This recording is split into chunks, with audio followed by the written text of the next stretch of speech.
All right, testing. Is this thing on?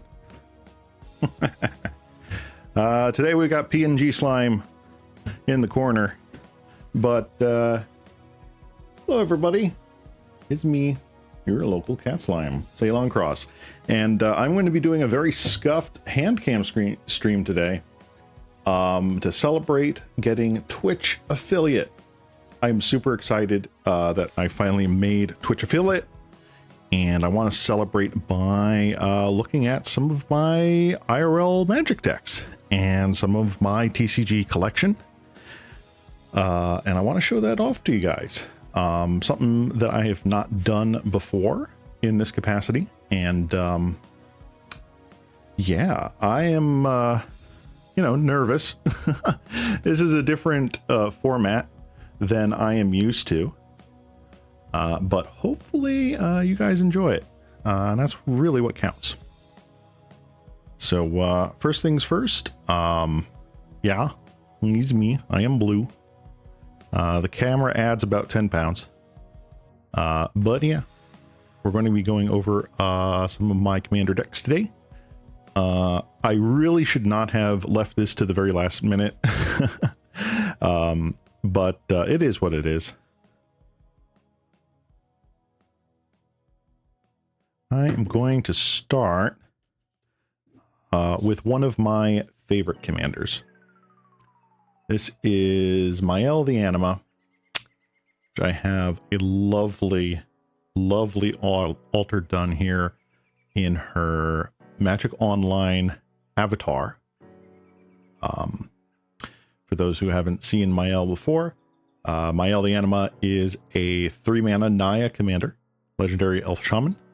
It's 2/3, and for 3 red, green, white, you can tap and look at the top 5 cards of your library, put a creature card with power 5 or greater from among them onto the battlefield, and then the rest on the bottom of the library in any order. Mael is trying to find the right spot here. Here we go. Mael is my first EDH deck, and I absolutely just love playing big creatures, and this is a deck that I have I've built, rebuilt, and changed so much. There's just so much history to it, and I want to kind of go through some of that history today because it's just a fun story. Yeah, gonna have to excuse me with my awkward fnipping here. The little stand that I have for the camera today is in an awkward position, which makes handling these things just that much more abysmal. But yeah, we're going to start with creatures, the deck. And oh boy, is there quite a few creatures here. So we start with Angel of the Ruins. Now, most of these creatures are going to either fall into one of two categories. They're either going to be the big ol' 5-drops that you want to cheat in with Mael, or they're going to be utility.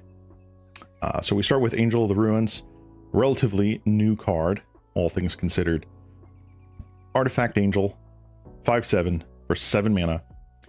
Flying, when it enters the battlefield, exile up to 2 target artifacts and or enchantments, and you can play and cycle it if you're in big desperate need.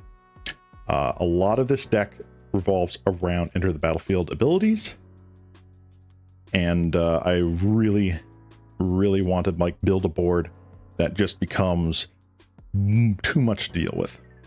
Hey there, Nagato, good to see you. Terrasty Nasty is actually not in the deck anymore. It had basically survived all the way up until 2023 when I took this deck apart and rebuilt it from the ground up. I have other creatures in here which I feel do kind of what Terrastodon wanted to do, but in my opinion just does it a little bit better. One of them being Angel of the Ruins, because I will almost always blow up an artifact or something. Now today I am doing well, Nagato, doing a Handcam stream, extremely scuffed Handcam stream to celebrate getting Twitch affiliate. So yeah, Thank you so much. I really do appreciate it. It's great to see familiar faces from week to week, and not, you know, not that I mind randos, but, you know, it's great that I have folks that are willing to come back and put up with this little blue slime. So next we have Avacyn, Angel of Hope. I don't think Avacyn needs any real introduction here. 8 mana, 8/8, flying, vigilance, indestructible, gives all your stuff indestructible. This is a must answer card. It has been briberied before, and I have cried. But Avacyn is just so super strong. Again, want to protect the board, build up this sort of like tower offense that is just impossible for opponents to deal with. Bloom Tender. This is one of our mana dorks. 2 mana for a 1/1 tap. For each color among permanents you control, add 1 mana of that color. It helps power out Mael earlier. It helps power out our ramp and early utility game plan earlier. At most, it can tap for 3 mana. It's just overall a phenomenal card. Drakuseth, Maw of Flames. We've got our first Dargon here. Dargon. 7 mana, 7/7 Dargon, flying. When Drakuseth attacks, it deals 4 damage to any target and 3 damage to up to 2 other targets. Having removal on a stick is very powerful. And I like the ability that a 7/7 can just be flashed in at end of turn and start dealing with stuff the next combat. Hey there, Azur. Thank you so much for the tier 1 sub. Guys, give a big hand to Azur Sniper here in the chat. He is the resident director of the VTuber Symphony Orchestra.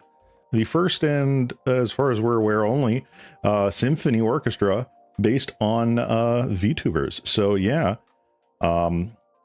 great streamer, loves the gacha, loves the mahjong. I know nothing of mahjong.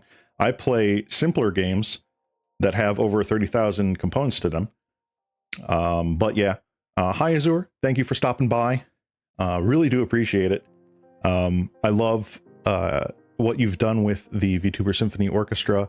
It's been just a wonderful group of talented creators and musicians, and I feel so welcome and so humble to be a part of its ranks. I'm so glad and fortunate to be able to contribute to it. So thanks again for allowing me to be in there, and I hope that people really enjoy what we have to come for our program this year. We have some pretty big hitters here that we're going to be working on behind the scenes, and once we get some of those early pieces out, oh, you guys are going to love it.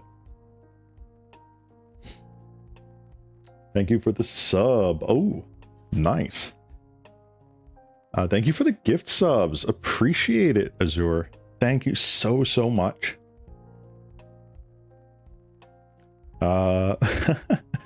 Wasn't expecting this much hype to begin the stream with, but I'm very grateful. Thank you. So yeah. Thank you for the luck. It's going to be a heck of a journey this year. I do want to improve and actually start making some video content aside from just streaming. So I need all the I need all the confidence in the world to actually start that, and the free time, which is the biggest sort of thing, but we'll get there. More trumpet content. We'll get more dudes out there in the wild. We'll sure be there. Akroma better be in there. Well, I have bad news for you. Akroma was in this deck, and it was she was in there from the original conception of this deck. I built Mael originally in 2009. I want to say 2009 is when I originally started making the deck, and Akroma was in it pretty much from the get-go. And it was one of the last cards I cut in the 2023 rebuild.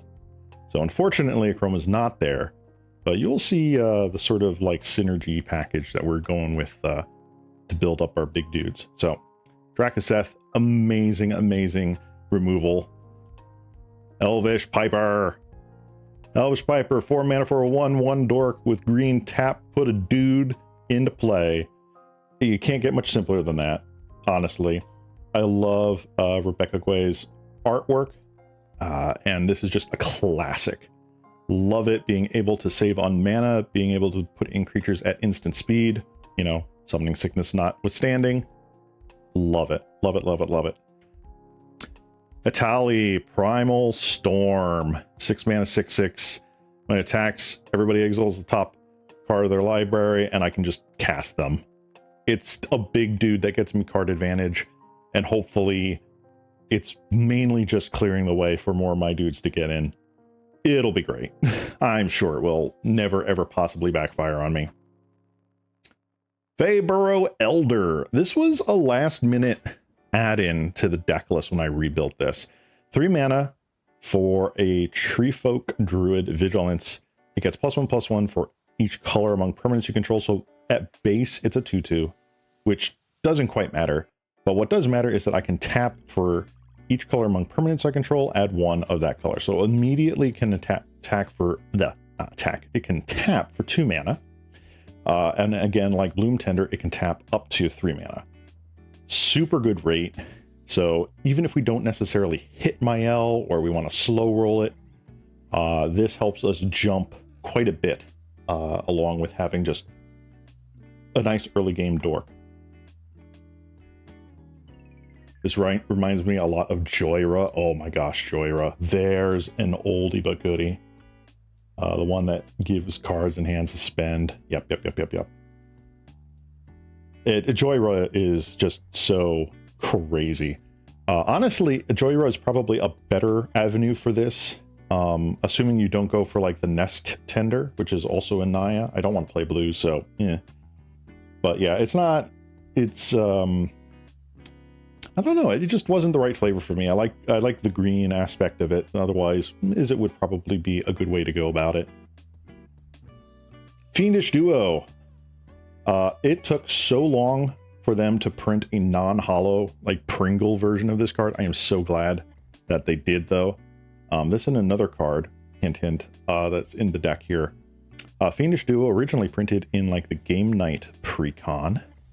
5/5 Devil First Strike. The source would deal damage to an opponent. It deals double that damage to that player instead.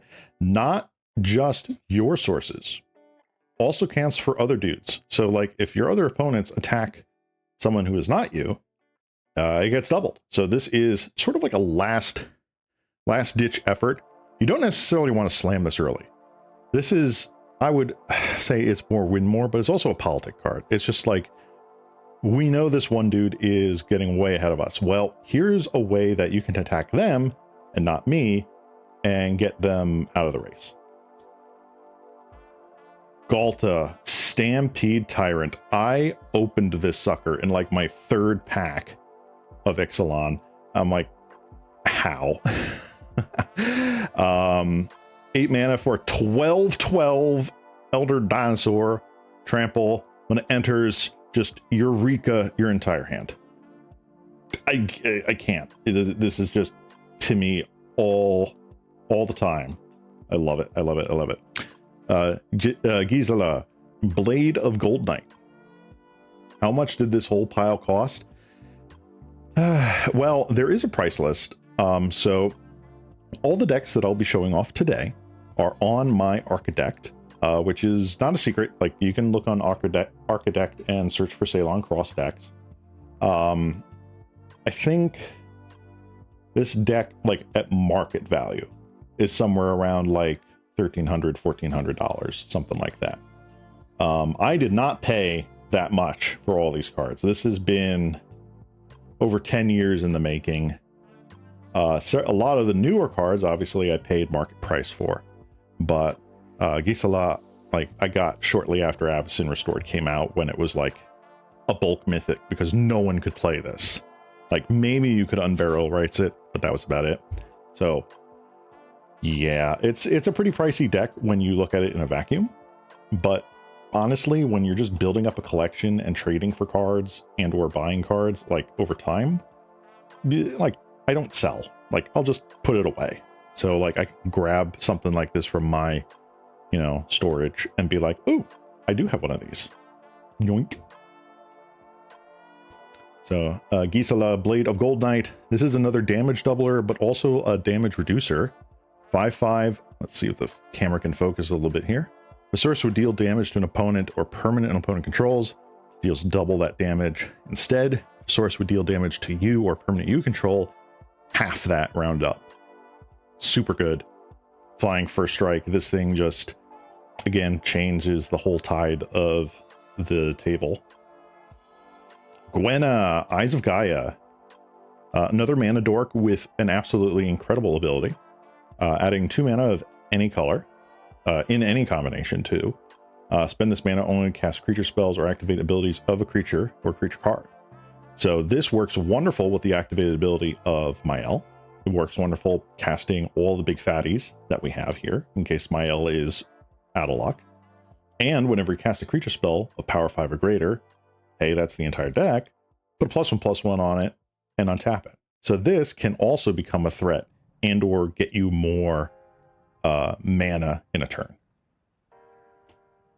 Highcliff Felidar. Again, this is that Game Knights precon.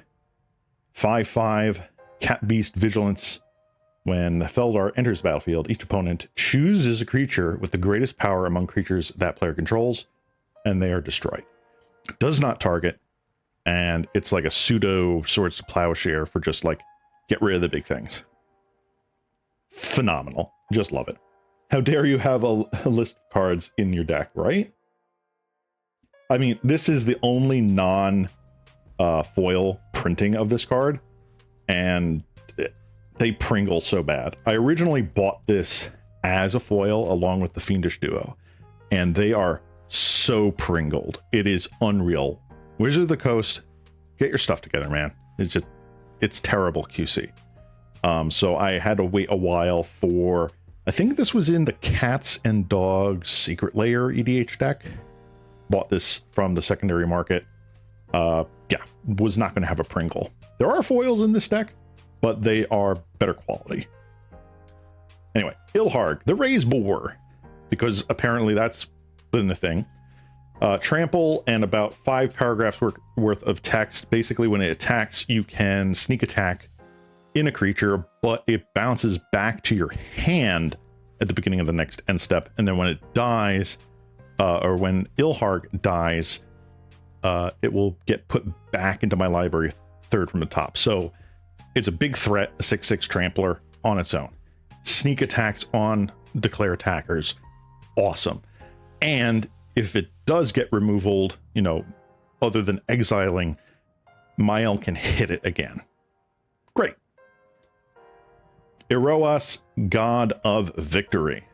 Indestructible god, enchantment creature.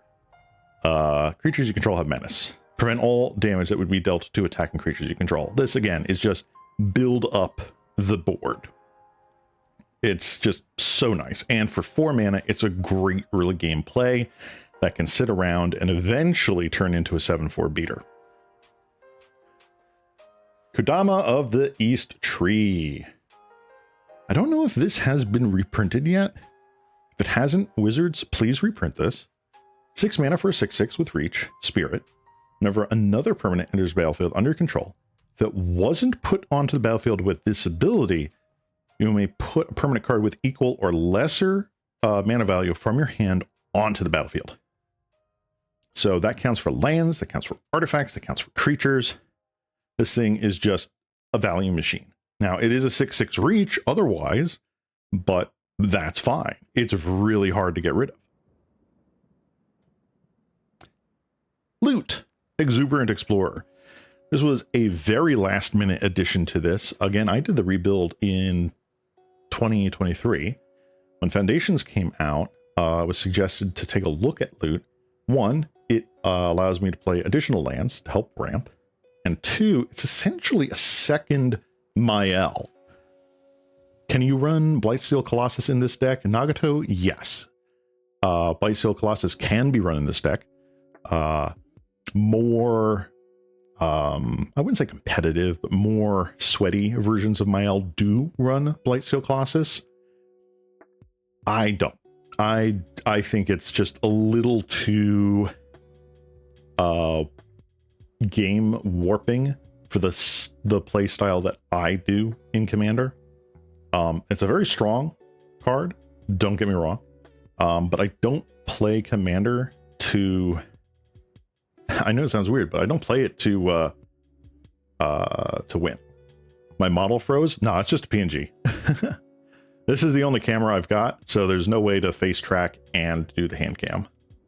So just PNG tuber for today. But yeah, Loot being a second copy of Mael pretty much is great redundancy. Nylea, God of the Hunt. 4 mana for a 6/6 indestructible. As long as your devotion is green, is less than 5, it's not a creature, yada yada. Other creatures you control have trample, and you can pump creatures. Again, giving everybody trample who doesn't already have trample, pretty good. Just give all of the benefits to my board. I have no idea how to pronounce this correctly, so I apologize. I think it's like Oher Kaslem, Deepest Growth. This is another really interesting card from Caverns of Ixalan. 6/5 with trample, deals combat damage to a player. Reveal that many cards from the top of your library. You may put a creature card and or a land card from among them onto the battlefield, the rest on the bottom, and then when it dies, it becomes a land. Again, just card value, getting more card advantage out. Being a little cutthroat in EDH can be acceptable, keep the players honest. True, but I don't know. I feel like there's a time and a place.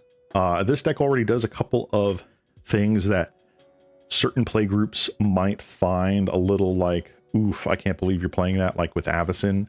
Some play groups I've been in kind of don't like effects like Avacyn. That's just like, well, now we can't deal with it. And right now I don't have a solid play group. So I'm kind of like roaming around, checking out local game stores and whatnot. So it's more of just for an open field. I'd rather not throw in something that's just like going to be a bombshell and make people not want to play. That's just me though. Perforos, another indestructible god. Creatures I control have haste. And I can do stuff with red creatures, I guess, but I don't care. The haste is all I really care about. Seedborn Muse, this card's okay. Just kidding, this card is absolutely nuts and is a kill on sight card. A 5 mana 2/4 that untaps all your permanents every single freaking untap step. Sign me up. Selvala, Heart of the Wilds. Legendary elf, 2/3 for 3 mana. Whenever another creature enters the battlefield, its controller may draw a card if its power is greater than each other creature's power. Odds are, creatures in my deck are going to be bigger than most things on the board, and even if my opponents get a couple cards here or there, I'm going to be getting a lot of cards. Green, tap at X mana of any combination of colors, where X is the greatest power among creatures you control. This will just tap for 5 mana. Like, insane.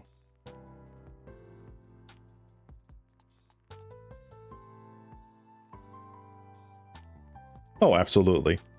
Keeping the players honest. Like, this is just the creatures part. There's more in this deck that we haven't even got to in order to just, like, deal with things. Shriekwood Devourer. This one was a swap in. Still testing this, but a 7 mana 7/5 with trample, already pretty decent.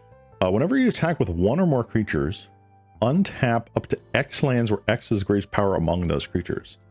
So almost like a Sword of Feast and Famine type ability. You don't have to attack with the Shriekwood Devourer, which is really good. So that is, again, mana advantage. Other activations of Mael after hard casting something else. Pretty good.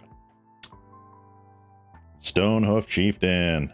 8/8 indestructible trample, giving my attacking creatures trample and indestructible as well. Cool.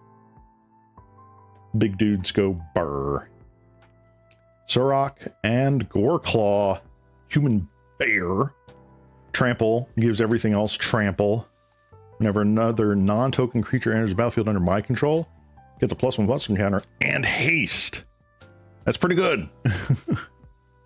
Getting things haste is amazing. Getting things trample is amazing. Terror of the Peaks. Another Dargon. 5 mana for a 5/4 flyer. Spells your opponents cast that target Terror of the Peaks costs an additional 3 life to cast. And whenever another creature enters the battlefield under my control, this deals damage equal to that creature's power to any target. Again, more removal. It is a little lower on the curve, so it's not necessarily like eking out mana advantage by being flipped by a Mael. But again, being able to have other big drops on curve, very useful, especially ones that can clear obstacles. Titan of Industry. This is a wonderful sort of Swiss Army knife card. 7/7 reach trample. Again, just the incidental reach comes in so clutch. When it enters the battlefield, choose 2. We can naturalize something. We can gain 5 life. We can create a 4/4 Rhino, or we can make a shield counter onto a creature, usually targeting Mael. Protection, removal, a little bit of life buffer if we're really behind. Pretty good. Woodfall Primus. We're getting towards the end of the creatures here. We got Tree Folk Shaman. This is a classic 6/6 trample with persist. When it enters, destroy target non-creature permanent. So this helps get rid of a lot of pesky things. So good. And with Surak and Goreclaw in there, when it persists, it resets. Get rid of the -1/-1 counter, add in a +1/+1. We're golden. Worldspine Worm. This is my dedicated fatty with no other rules text on it card in this deck. And yeah, I love this card so much. A bazillion mana for a 15/15 with trample. When it dies, make 3 5/5 worms with trample, and it shuffles back into my library. It's just Timmy goodness. I love this. Xenagos, God of Revels. 6/5 indestructible. At the beginning of combat on your turn, another target creature gains haste and +X/+X, where X is its power. Getting haste, getting in there. Good stuff. And finally, the last creature, Zakama, Primal Calamity. Vigilance, reach, trample on a 9/9 because why not? Enters battlefield.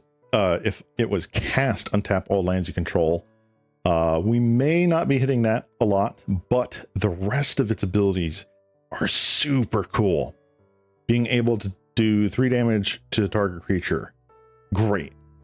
Being able to naturalize something, great. Being able to gain incidental life, pretty great. And you know what?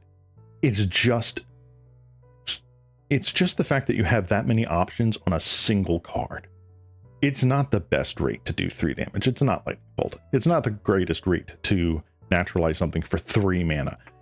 But the fact that you have the options to do this once you hit it on like someone's end step and then untap, and you have a Vigilance, Reach, Trample beater that's a 9/9, say no more. This card's amazing. All right, now we're going to get to our interaction and such.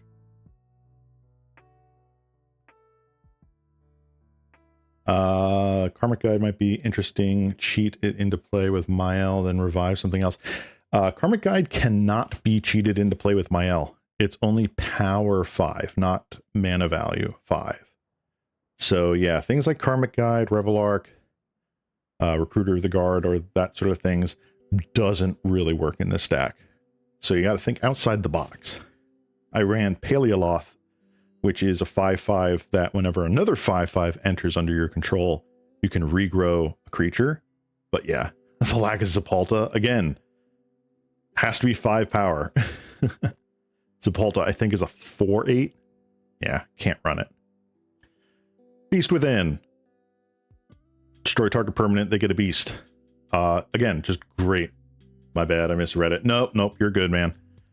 People that aren't used to the old school commanders like Mael, it's those little idiosyncrasies that go like, well, why are you running this? I was like, well, technically. And I was like, oh, yeah, it's all good. Beast Within. Doesn't really need introduction. Great all-around removal. Flawless maneuver. Protect our board, but more importantly, just protect my L. We want to keep getting our card advantage with our little elf druid. Heroic intervention. Again, protect our stuff. Protect my L. Let's get everything on the board. Momentous Fall. Sometimes we can't protect the board. And if something is going up against removal, we can at least sacrifice it and draw some cards, gain some life. It's good to have in the toolbox. Parting Gust. This has been a recent addition. Ever since Bloomburrow came out, the gift mechanic, I just kind of never thought it would go anywhere. But after thinking about it, it's really not that bad of a downside, right? Gift somebody a tapped 1/1 fish creature, sure, and then just exile a non-token creature permanently for 2 mana. No other upside, or downside rather, no other downside. They don't gain life, they don't get a land. It's just gone for 2 mana. Sure. And if I don't want to give someone a token, or can't, I can just flicker a creature that's being targeted with removal on my board. Pretty good. Path to Exile. Again, the most efficient white removal I've put in here. Path to Exile is definitely top tier. Smuggler's Surprise. I love Tooth and Nail, but instant speed kind of Tooth and Nail, which can also protect your board if you don't need the Tooth and Nail effect. Like, pretty nice. I've been pleasantly surprised with the versatility of this card. Instant speed makes such a huge difference. All right, Swords to Plowshares. Exile target creature, they gain that much life. It's just, I love the Foglio artwork here. It's just so classic. Worldly Tutor helps set up Mael, also helps get us some of our like toolboxy kind of creatures, Drakoseth, Titan of Industry, that sort of thing. Just an all-around good card. Ice Age Plow, I know, right? I got that years ago. Austere Command. All right, here's part of the keeping people honest. Sorceries. There's not that many. Again, I'm relying on my creatures to do a lot of the lifting, but sometimes you do just need to clear the board of stuff. So being able to do that of artifacts, enchantments, or things that are smaller than what my board is, Austere Command is a clear pick. Here's some more of our ramp spells. We're running all the ramp classics. Farseek. We have dual lands, or lands with, multiple basic types on them. To get with this, Hull Breach. Destroy 2 things. It's just great. Reprint this card more, WotC. Hull Breach is phenomenal. If this isn't in the, Edge of Eternities set that comes out, you're missing out. Kadama's Reach. More ramp. Getting ramp on the field and into our hand. Really good. Nature's Lore. We certainly have some forests to get with this one. Skyshroud Claim. We certainly have some forests to get with this one. 3 visits, insert the same joke here. So a lot of ramp, but we need it. We want to get to 6 mana to get out Mael as fast as possible, essentially. Get our color fixing down. So Aspect of Mongoose here is an aura. And you wonder why. Why do we want this? Well, this is a very hard to get rid of protection spell for Mael. Giving them Shroud, and also coming back if Mael gets like Wrathed. It's just so good. It's niche, but sometimes it can also protect a big that's on our board. I mean, what you gonna do? Cream of the Crop. Card selection. This card is in dire need of a reprint. 2 mana for an enchantment. Whenever a creature comes into play under my control, Look at top X cards, where X is that creature's power. Put one of them in my hand, or excuse me, put one of the cards on top of the library and the rest on the bottom in any order. Yeah, I'd love to essentially like factor fiction every turn. I know it's not factor. You get what I mean. Dig 5 cards or whatever. Garruk's Uprising. Draw a card whenever one of our creatures comes into play, essentially. Everybody has trampled. Arr. You know, it's just so good. Being it good, greater good. Again, sometimes we do need to get rid of our creatures that are targeted with removal, or if someone's going to wrath our board and we can't give our things indestructible, we might as well get some card advantage out of it, and this can just restock our hand to absurd levels. Rhythm of the Wild. Our creature spells can't be countered. Non-token creatures I control have Riot, so basically they either come in with a +1/+1 counter, or more likely haste. Downshift Garruk's Uprising, you cowards. Yeah, no. Sylvan Library, card advantage on a stick right here. Okay, that is technically not a stick, but you know what I mean. 2 mana for an enchantment. We basically get and look at 3 cards and potentially draw up to those 3 by paying a life. This is great. Interesting story with this card was back in college. I traded for this card back when it was basically like nothing. Well, next to nothing. And the guy was basically just getting out of Magic. So it took like, I don't know, 10 uncommons for this. And I immediately put it in my L. I think back then it might have been like a $5 card or something, but still one of the best pickups I ever got. And we get on to our artifact section and some of our mana rocks. We got Arcane Signet, Illusionist Bracers, equipment that will double our activated abilities that aren't mana abilities, particularly for Mael. Also works on things like Zakama and a few other things that we've got. Lightning Greaves, haste, so much haste, and Shroud, great card. Liquid Metal Torque. A 2 mana rock is pretty much all it's there for, but the odd upside of making something an artifact that can be destroyed with like Zakama or Titan of Industry or the Angel of the Ruins, it has a surprising amount of utility.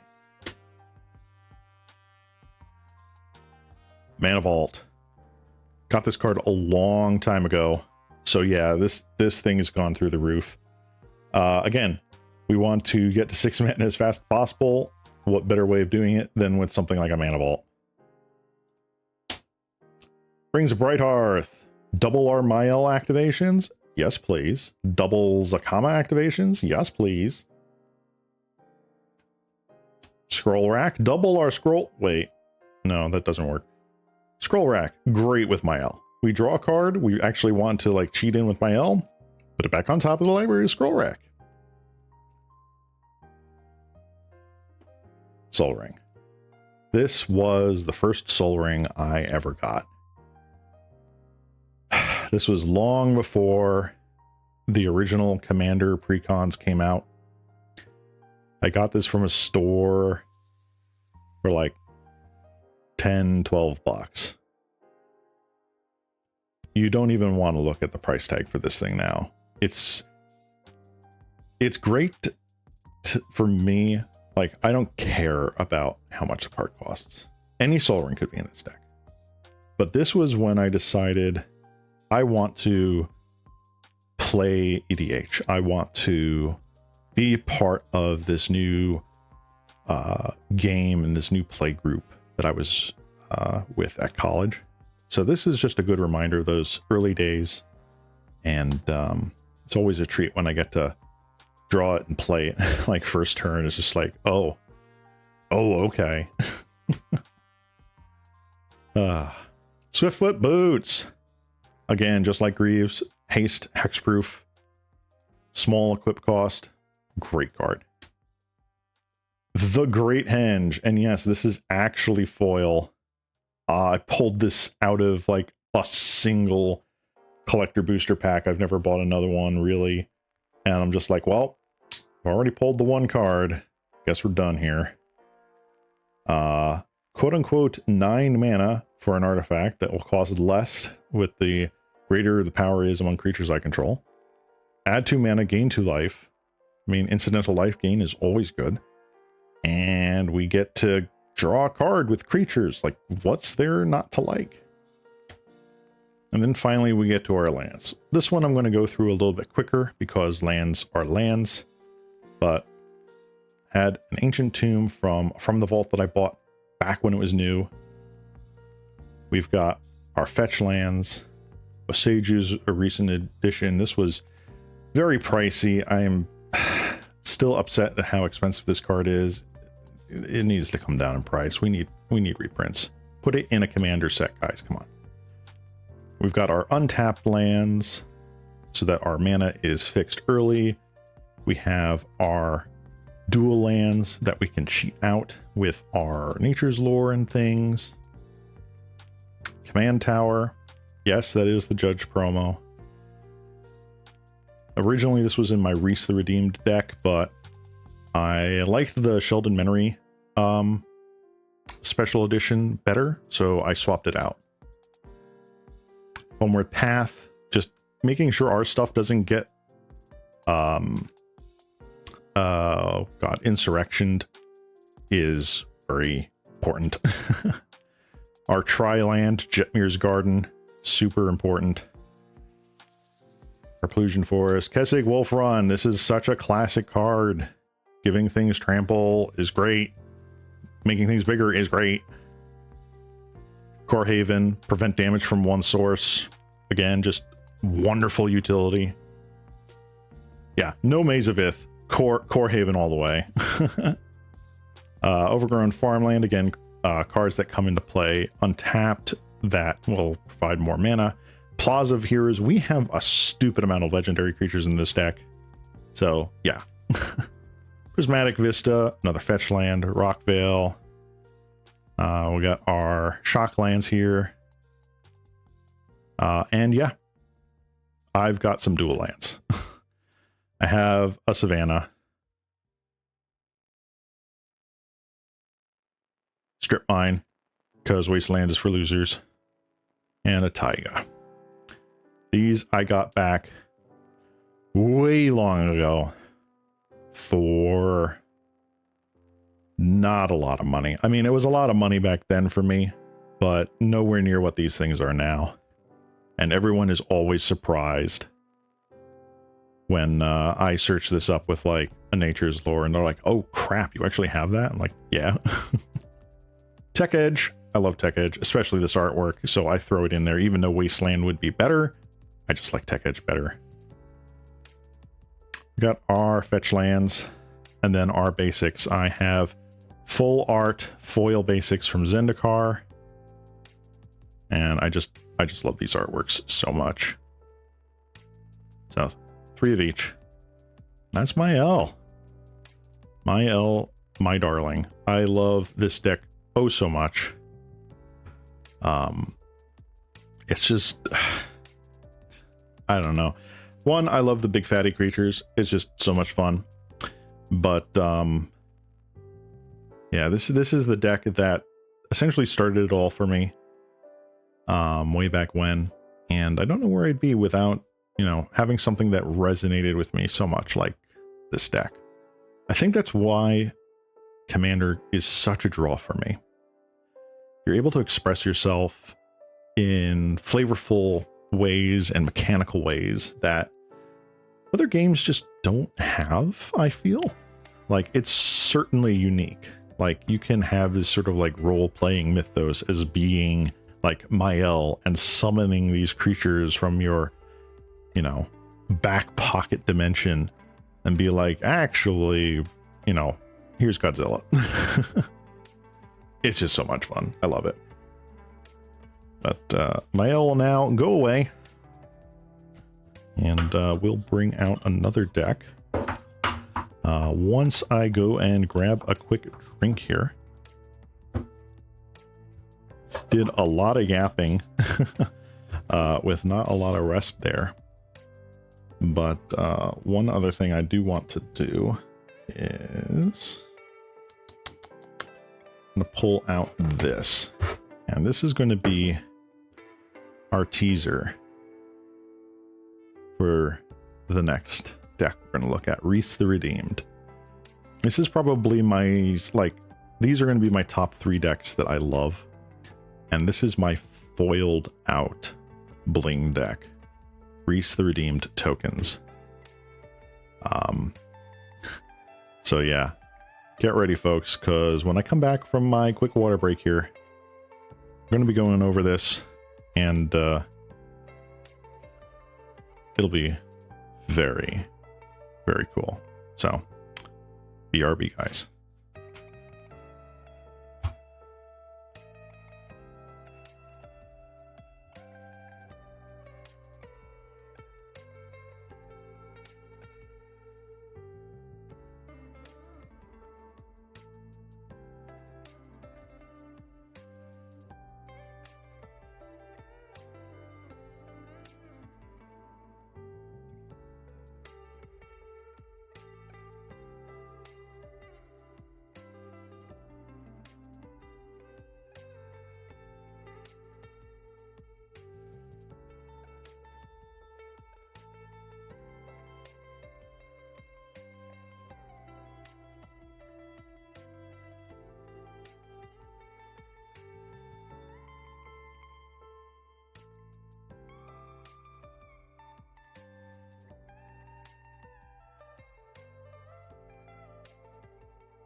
Alrighty guys, I am back.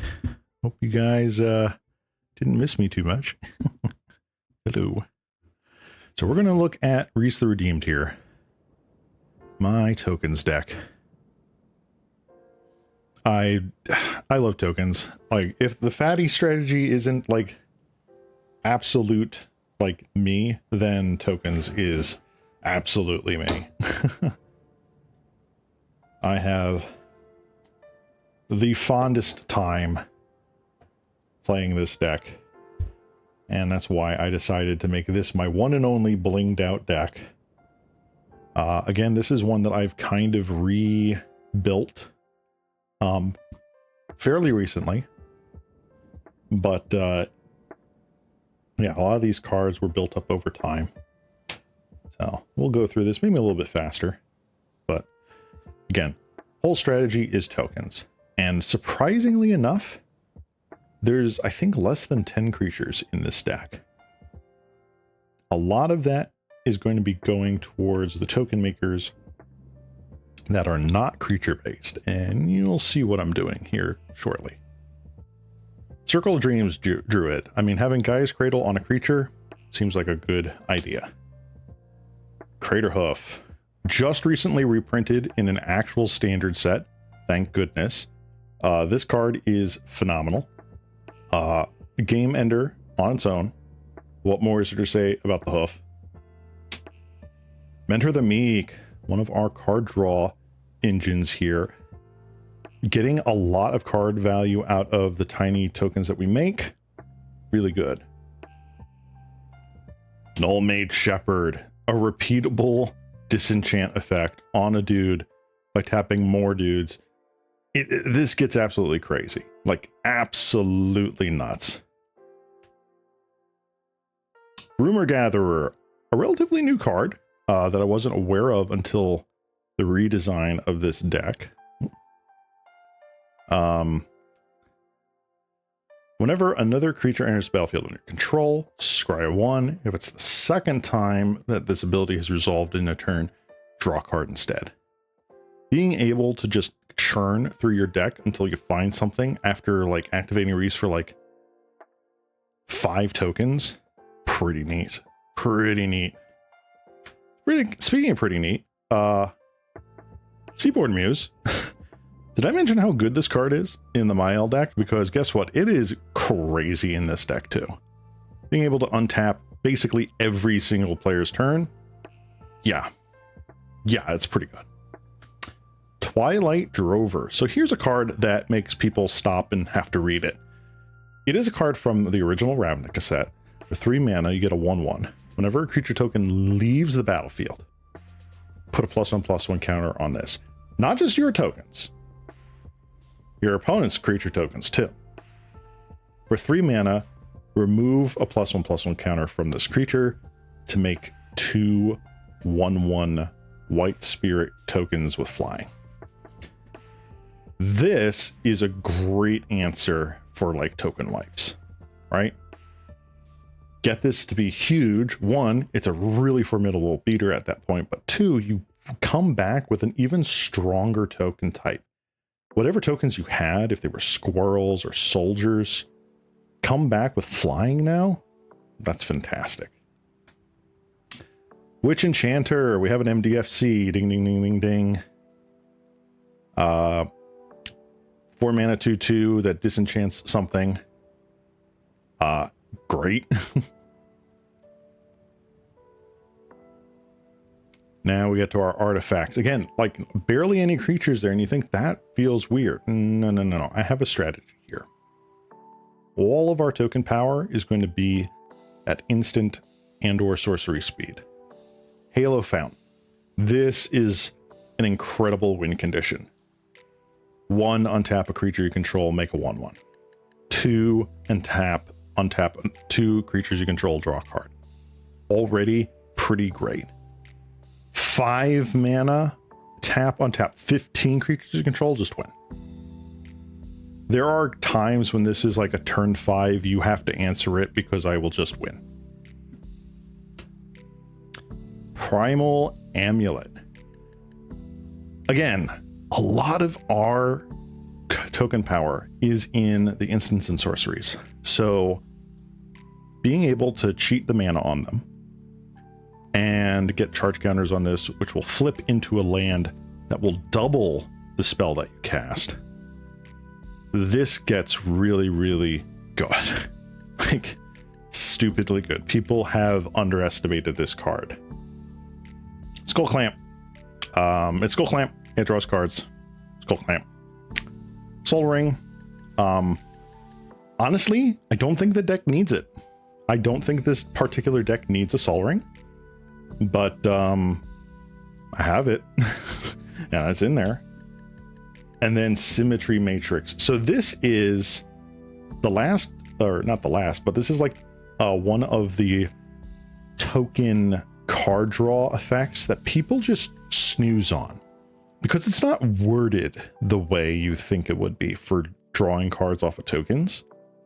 It says whenever a creature with power equal to its toughness enters the battlefield under your control, I can pay 1, and if I do, I draw a card. Every token in this deck is like a 1/1, a 2/2, a 3/3. It will always trigger the Symmetry Matrix. It may not always trigger like Mentor of the Meek, but it will always trigger Symmetry Matrix. So this is a very powerful draw engine when you have the mana to sink into like Raise the Alarm, which we'll get to in a moment. Aura Shards. Again, one of the greatest sort of like controlling cards you can get for a tokens deck. Get your tokens to blow up artifacts and enchantments. Phenomenal. Beastmaster Ascension. Making your swarm of tokens suddenly +5/+5. This is phenomenal. Just another good way to have inevitability with even making 2 dudes suddenly become 2 6/6s. It's great. Caretaker's Talent. This is a relatively new card from Bloomborough. This does just so many things that you want in this deck. You draw cards, you can copy a token, but more importantly, it makes your whole team bigger. Granted, it's by +2/+2, but sometimes that's all you really need, right? Like, you can't just be like, all right, well, let's just ping the board for 1 and get rid of the creatures, right? Well, no, suddenly chump blocking with a 1/1 becomes, well, I can put 2 of my minimum 3/3s up against your dude, and now it might die. It might not just bounce, it might just die. So, super good card. Speaking of super good card, terrible because of how much math you have to do, but Cathar's Crusade. Creature in battlefield under my control, put a +1/+1 on each other creature. When massive amounts of creatures are entering all at once, like 5 1/1s, keeping track of how many counters are out there becomes really painful, but it's just so strong. Cryptolith, right. When they reprinted this with this full art, I had to get this. I didn't like that I had to pay whatever it was, $10-15. I don't know what this was. But this is just so cool. I love this. Creatures you control have tap, add 1 mana of any color.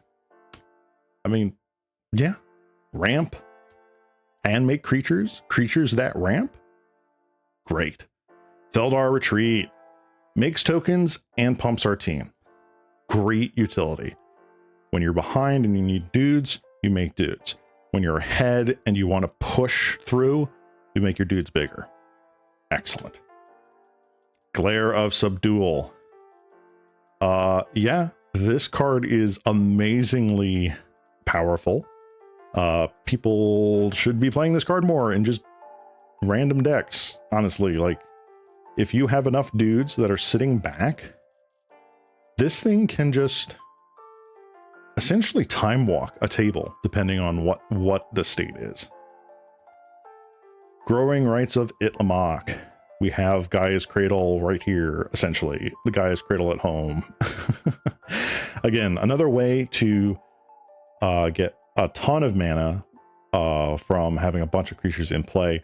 The enters battlefield trigger with this, looking at the top 4 cards for a creature card, it's probably going to miss. There's so few creatures in this deck. But 3 mana at the end of your turn, get Gaia's Cradle. Yeah. This is one of the newest cards, and I am super stoked to try this out in the next game. On Wings of Gold. Also, WotC, can we get a foil version of this, please? Please? Creatures you control that are zombies and or tokens get +1/+1 in flying. Just give my entire board flying? Okay. Whenever one or more cards leave my graveyard, make a 1/1 white zombie. So that is more likely than you think. Why? Things like Relic of Progenitus, things like Farewell that exiles graveyards. Suddenly this can get you a lot of tokens. Parallel Lives. Now, here's an interesting thing. This deck at one point did run Anointed Procession, Doubling Season, and Parallel Lives. I found that I actually just don't need that many token doublers. Reese, the commander, is already doing all that work. And it's so inexpensive to get back out again that it's just, do I play 5 mana for a do nothing card? This card is most likely going to get replaced with the new Elspeth from Tarkir Dragonstorm. When it is not $1 bazillion. At the time of this stream, Tarkir Dragonstorm is like, what, in its first week or 2 of release? So yeah. Parallel Lives, Anointed Procession, and Doubling Season. Surprisingly, not making the cut in the tokens deck. Elspeth Sun's Champion. Make 3 dudes, kill big creatures, get emblem. This whole card is just profit, profit, profit, honestly. It's the only Planeswalker I play currently. Again, other Elspeth is coming at some point. But man, does it pull a lot of weight. A Chroma's Will. So this acts as a protection spell, first and foremost, but also a get around obstacles card. So this can be your sort of like, you know, get in there effect with all of the double strike, vigilance, flying, or more likely it just protects your board from a wrath. Archdruid's Charm, a weird choice, I will admit. 3 mana for instant, search your library for a creature or land. Put it onto the battlefield as a land or into your hand if it's a creature. This will usually search up Seedborn Muse, but it could also get Hoof if it's late game, or one of the mana things like Circle of Dreams Druid. It is also just another instant speed exile artifact or enchantment, which is really utilitarian. I don't see the second mode being used all that often, but it's there. Again, wizards, I need foils. Come on. Benevolent Offering, making more tokens, gaining life. Super relevant to gain life. Sometimes just gaining like 20 life, gaining even just 10 life can make all the difference. Call the Coppercoats. Again, wizards, foils, please. 3 mana with essentially multi-kicker 2, creating tokens based on all the stuff my opponents have, which is great. Like if I get Wrath before my turn and then everyone plays out their stuff, this just builds back. Great resiliency. Collective Resistance. I love the new Escalate cards. Being able to, for 3 mana, just destroy an artifact enchantment in just mono green. Great.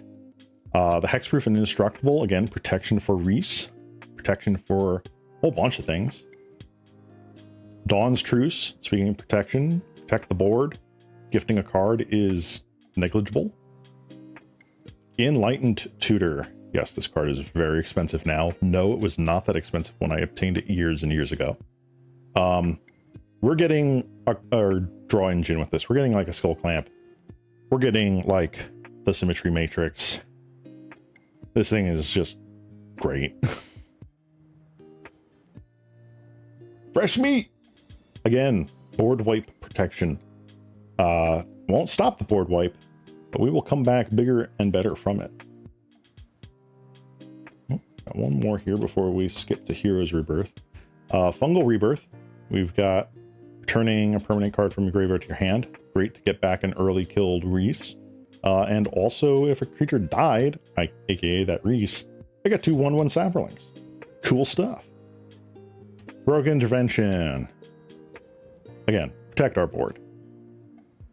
Make sure our stuff doesn't go anywhere. Kabira Takedown. A great removal spell. Yeah, 4th edition Enlightened Tutor. It's technically, what is it? It's not, because 4th edition didn't have foils. I think it's, I don't think it's a Judge promo. I think it's like some other rare promo. Yeah, it is absurdly difficult. Well, difficult to find, expensive to buy now.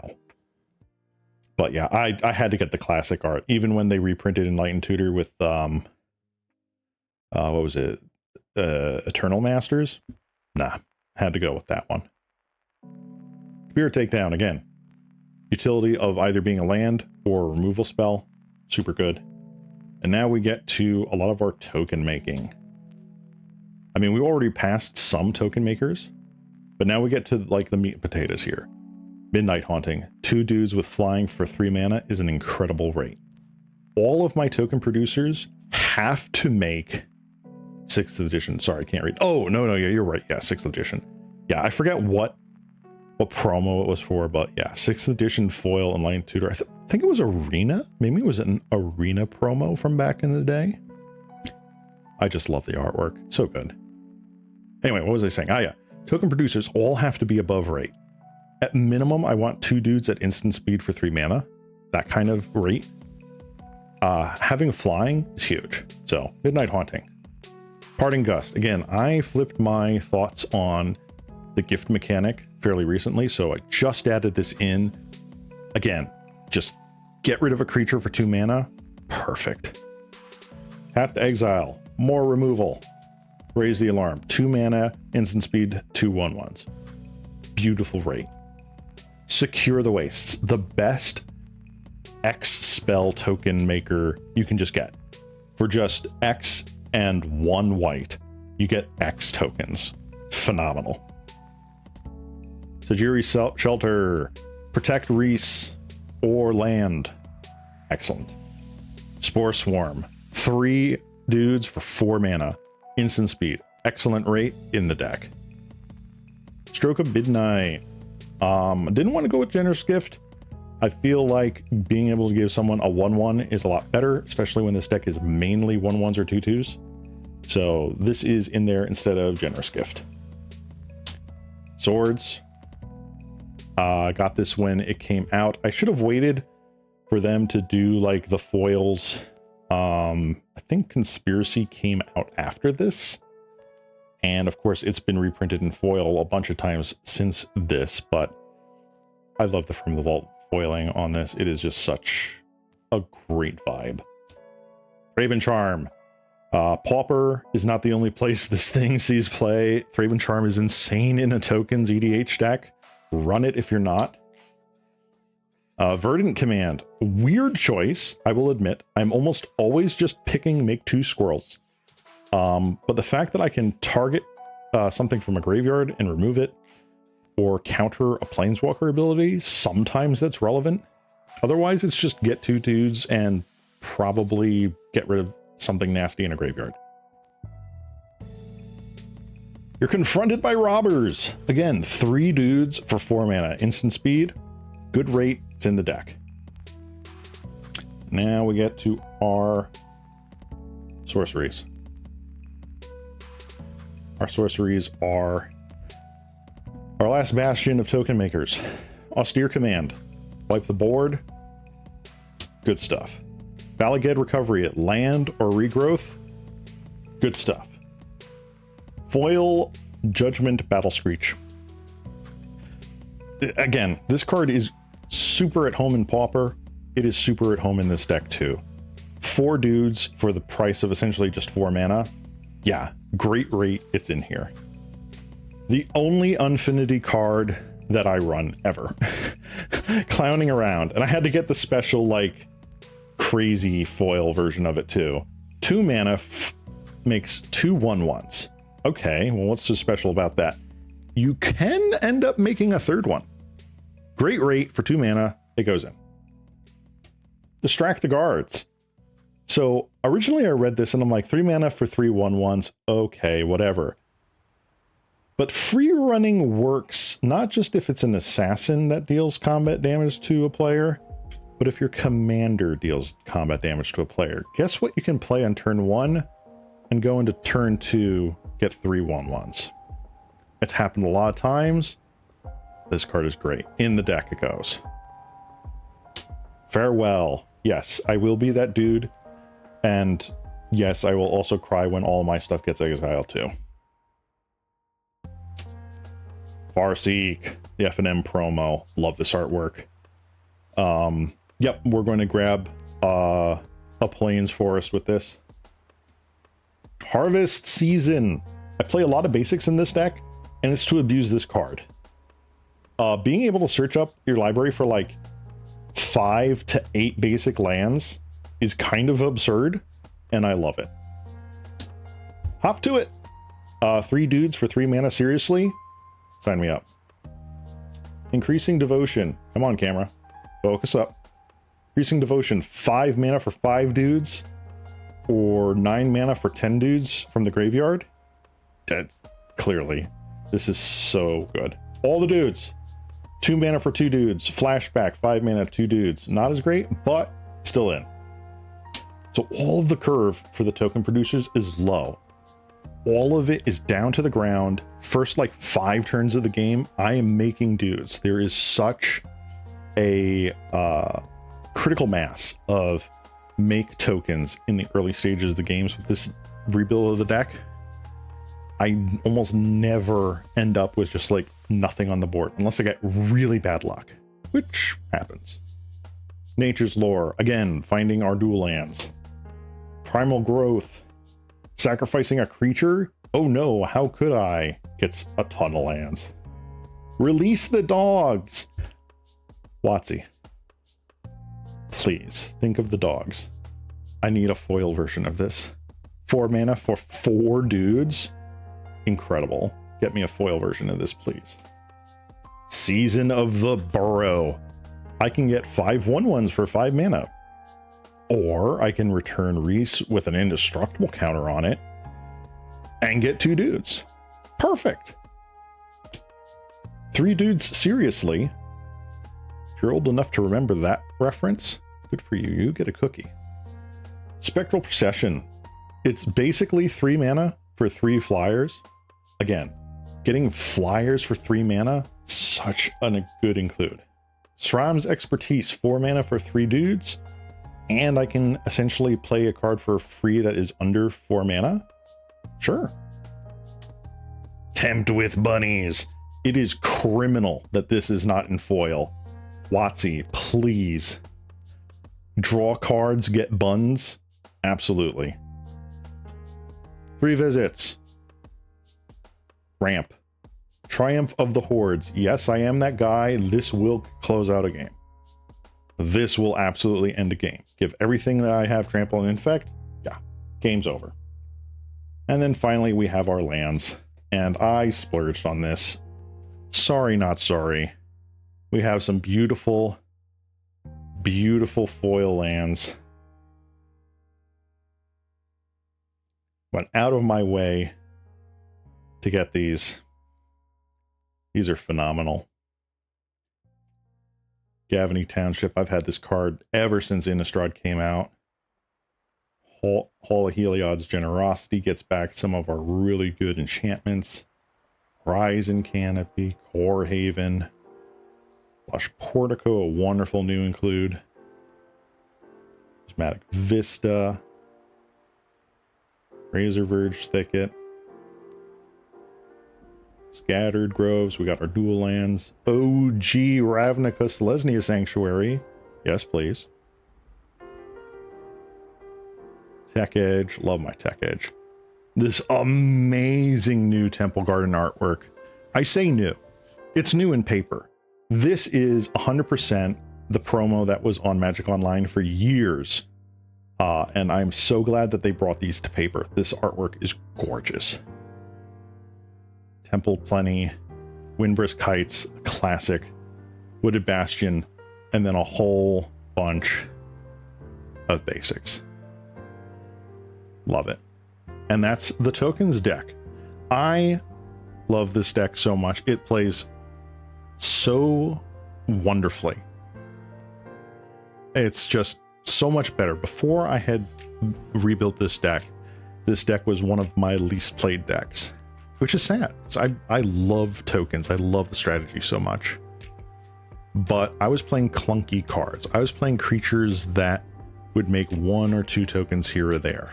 I was playing a whole bunch of cards that didn't further the tokens game plan, but just did more interaction. This is low to the ground for 2, 3, or 4 mana, make a whole bunch of tokens at a rate of basically a mana per dude. I love it. This is optimized to the way that I want to play it, and I have been having so much fun just even goldfishing this deck. It is phenomenal. Also, shout out here to Wormwood. This is one of their OG deck boxes made out of rosewood. My spouse got this for me years ago, and I treasure it. It is just such a wonderful piece of kit. It has stood up the test of time after all these years. I know Wormwood does a lot more in the gaming accessories market and like furniture now. I wish they would bring this back more often. This is just, I treasure this. This is just so special. Special deck box for a special deck. All right, now if you'll give me just a moment, I'm gonna pull this out. I'm gonna grab another drink of water, and we're gonna come back and look at one of my favorite, I'll call it category 1 decks, because it's there to vibe, and you'll see why. 1 second here. Let me clear out the way here, because I'm going to be making room for a very special deck. A very special deck. This deck is full of Iron Giants. Yeah. So I'm going to BRB, guys. Hang tight, and I will go through my category 1/2, maybe 1.5, Bosch the Iron Giant deck.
Alrighty, I am back.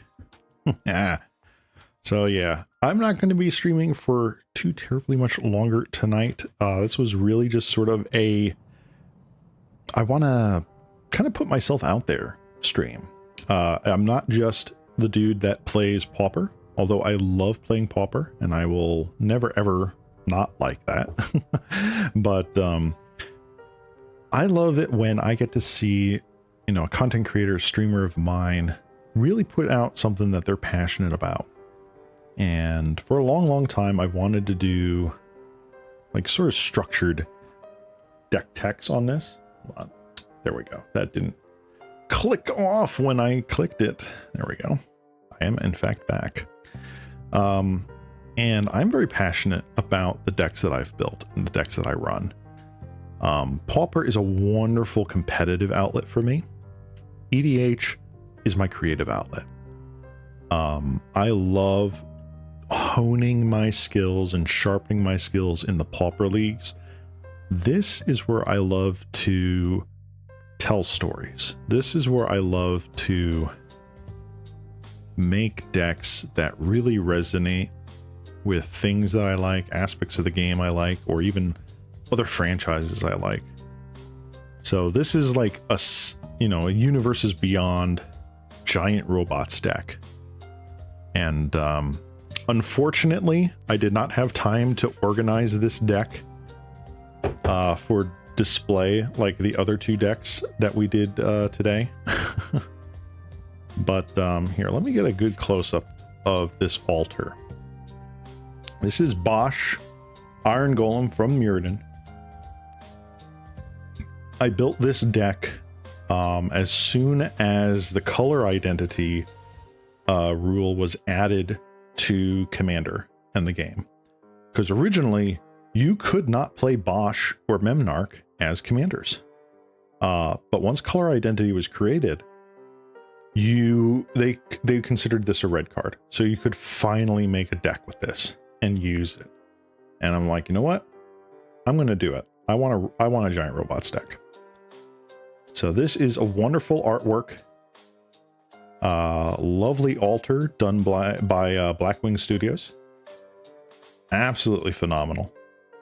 I don't know if they're still trading or, doing artwork or not, but I love this. This is just such a wonderful aesthetic, and they really nailed the Iron Giant image here.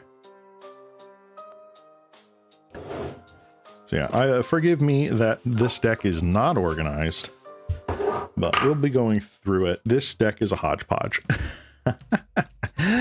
This is definitely my play this for good vibes deck, and not so much play this to try and win a game deck. There is a combo in here, but it's more accidental and incidental than it is something I strive for. So we'll just kind of go through it. Also, I'm playing the original Muradin basics because they're just so cool. So, Fall the Hammer. Target creature control deals damage equal to its power to another target creature. Technically a removal spell. Let's go. Scarecrow. This deck has not been updated in a hot minute. 3 mana, 1/2, sacrifice the Scarecrow, draw a card. Very relevant, actually. And 4 mana, tap, return target artifact creature from your graveyard to the battlefield. Super good for recursion. You can get some crazy plays with this card. It's slow, but I mean, so is this entire deck. In the Web of War. Such a flavorful name. I love this. Like, it really does evoke that sort of like giant robot battle aesthetic. 5 mana. Whenever a creature enters battlefield under my control, it gets +2/+0 and haste. Phenomenal. Here is another altar. Mere Battlesphere as Gurren Lagann, again by Blackwing Studios. I just loved it. As soon as I saw the Mere Battlesphere artwork, I was just like, wait, this is just perfect. And with like the little dudes flying, like Wilhelm screaming in the back, I just love this. Get a whole bunch of dudes, whole bunch of Mere, and it gets more powerful the more you tap the Mere around it. I mean, like, come on, it's Gurren Lagann. It's amazing. Forgotten Cave. A land, and you can draw your card if you don't need it. Hour of Devastation. This was basically my attempt to have a board wipe in red. That didn't completely suck. All creatures lose indestructible, deal 5 damage to each creature, and each non-bolus planeswalker. Again, Hour of Devastation, such a cool name for a giant robot deck. Tower of the Magistrate, the evil villain's lair. Can get a colorless or 1 and tap. Target creature gains protection from artifacts until end of turn. Really good against equipment decks, tell you what. Mage Ring Responder. This card is absolute jank, and I love it. A 7 mana 7/7 that doesn't untap. believe me, there are tons of ways to untap things in this deck. But when it attacks, deals 7 damage to a creature the defending player controls. Sure. I mean, it's just firing its cannon or giving it a giant robot punch. Like, come on. This is so cool. Well, each of the giant robots in this deck, I want to alter into something from the shows that I like. I forget which one this was going to be. This one might have been planned to be the giant robot from the end of Legend of Korra, the one that the Earth Nation built. I think that's what this was originally going to be. I don't have all the disposable money to go and get alters done anymore, but that is still sort of like on the wish list. Is eventually I'd love to get these all altered. Shinka, the Blood-Soaked Keep, again, super metal name for a land here. Giving something first strike? Sure. Worn Power Stone, Mana Rock, also brown, because it's awesome. Golem Artisan. This is such a great utility creature that not a lot of people know about. Being able to give an artifact creature flying, trample, or haste just for 2 extra mana, freaking amazing. Makes top decks just so much better. Hi there, Serby. Good to see you. Thank you for coming to the stream. We've been going through, this is the 3rd commander deck that I have shown on my Handcam. Hello. I went through my Mael 5-power creature deck, which is my baby. I love it. I've been playing it in some rendition since 2009. And the latest version of it, I went into detail about each of the cards, why they're in there. The deck we just went through was Reese the Redeemed. It is my blinged out tokens deck. Not your conventional tokens deck, too. Like, not that many creature cards, but tons of instants and sorceries and stuff that make a lot of dudes. Forgot that Korra had giant robots. Yes. There are giant robots, and they are amazing. Since you came in a little bit late, I'm going to show you a couple of the alters. I have some altered cards here that I got commissioned. Deck in it, indeed.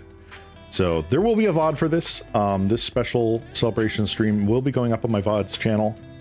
But yeah, I have this wonderful Iron Golem, Iron Giant altar here from Blackwing Studios. Freaking love this moment from the movie. So this was just like the perfect artwork to have. And then here we go. Mirror Battle Sphere as Gurren Lagann. Like the pose, like dual wielding the swords with the mirror flying in the background from just the explosion of awesomeness. And Gar, if you understood that reference, you're an old weep like me. Yeah, I love this.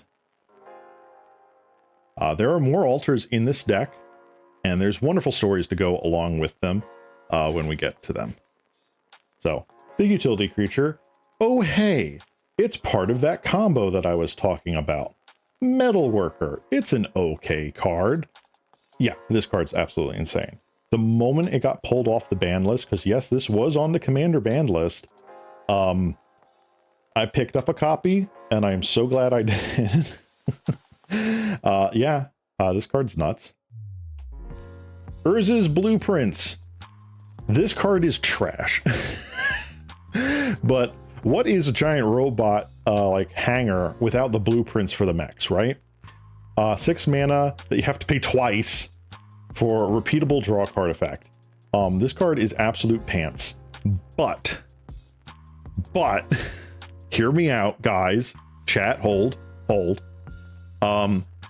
It only costs tap to draw the card, right? So with Voltaic Key and was it Unwinding Clock and stuff like, you can draw a lot of cards with this. And it gets kind of nuts. Yeah, Echo, 6 mana with Echo is abysmal.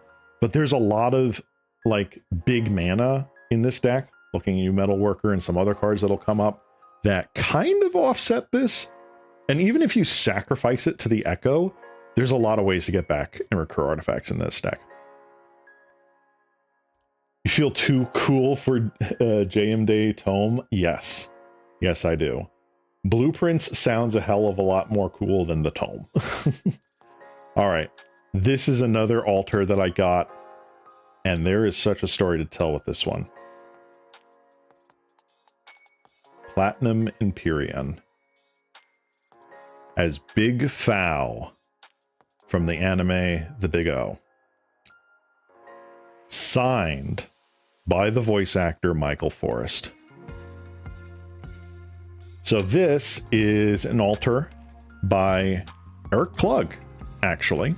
This was one of the earlier ones, as far as I'm aware. This might have been like only a couple of years into his foray into magic altars and his absolute legendary status as an artist in this community. Alex Rosewater is the Mark Rosewater? Yeah, no. That is pure coincidence. Alex Rosewater is the pilot of Big Fow in the show. And Michael Forrest was the voice actor for Alex Rosewater. Michael Forrest is an actor who he has a very storied history in terms of acting.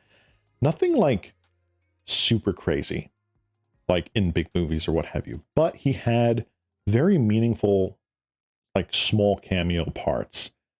His biggest of which I would say was in the original Star Trek series. The original Star Trek. He played the god Apollo, live action. And his voice is very, very unique, very iconic. Very powerful and commanding voice. He's also a very reclusive actor. I feel like he's, if not semi-retired, then retired now. So it was hard to find him on like the convention circuit or something like that. But through certain means and channels, I managed to get in contact and send this card in blindly, essentially, to get his signature. And after a nail-biting amount of time, it came back with a wonderful note. And this is one of my, like, I am so glad I got this. So, Michael Forrest, on this very extremely small chance that you are watching this, you are an amazing actor. I loved your portrayal as Alex Rosewater in The Big O, and I wish you and your family all the best. It's just such a cool robot design, and Eric Klug, of course, knocked it out of the park. So, from amazing story beats to more draft chaff. Word Smelter Dragon, destroy an artifact, it gets bigger. Dargan. This is why I call this like a category 1.5 deck. Like there's a lot of like heavy hitters in here, but also just like, what are you doing? Ceylon, stop. Sanctum of Ugin. I opened this during my Battle for Zendikar pre-release, I want to say. Yeah, just go get a big dude. Sure. All original Mirrodin mountains because I just love the aesthetic. Loxodon Warhammer. OG EDH players know how awesome this card was. Unfortunately, it no longer is really all that awesome. But being able to get +3/+0 and not lifelink, it gives trample, and whenever this creature deals damage, you gain that much life. So it stacks with lifelink. But I mean, come on, it's a freaking Warhammer. Of course I'm going to have this in a giant robot deck. Salt Monolith, again, some more mana. Yes, it doesn't untap. No, I don't care. Sneak attack. Nothing beats surprise, except rock. Sneak attack's amazing. It's just, again, you're going to sneak attack with a Gundam. Like, it's so flavorful. I love it. Hoarding dragon. More dragons that get artifacts or care about artifacts. Yes.